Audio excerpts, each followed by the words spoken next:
Jeshi la Polisi lina kitengo hiki maalum specified unit kwa ajili ya kazi maalum ya kuhudumia wageni. Kikosi hiki kimepata mafunzo nje ya nchi sehemu mbalimbali, lakini yote hii ni kuhakikisha kwamba inatujengea uwezo wapiganaji ambao tunahusika na kutoa huduma eneo hili. Usalama wa wageni nchini Tanzania umeendelea kuimarika, ikiwemo na watoa huduma kwa maana ya Watanzania wenyewe, lakini pia kuhakikisha kwamba uhalifu eneo hilo umekuwa ukidhibitiwa.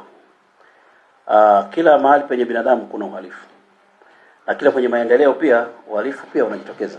Kwa hivi tunao professional police maalum kwa ajili ya kuzingatia usalama wa wageni wanapoingia nchini kabla hata hawajafika. Katika zoezi hilo tumekuwa tukihusiana na embassy mbalimbali zikileta taarifa za wageni wao kuja Tanzania, lakini pia wageni wenyewe wamekuwa wakituma taarifa zao moja kwa moja wakitaka kujua uhakika kabla ya safari yao. Kwa mfano tuna website, tuna email.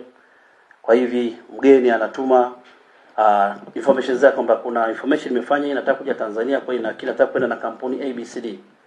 Hebu naomba kupata clarification kama kila kitu kiko sawa.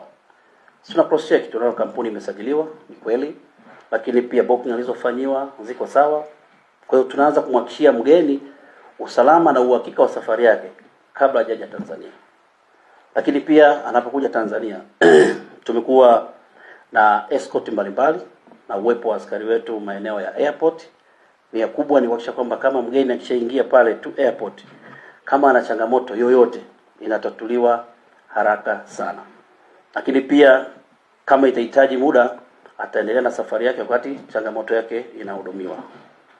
Changamoto hizo nyingi zimekuwa zikipungua baada ya kuhakikisha kwamba kuna cross check, uwepo wa zile itinerary zao, safari zao ambazo wanataka kuja Tanzania kabla hawaja. Hiyo imewapatia moyo mkubwa sana na kupenda kuendelea kuja Tanzania. Tanzania ni nchi ambayo inapendwa sana wageni wetu. Tuna vitu vya asili, Mwenyezi Mungu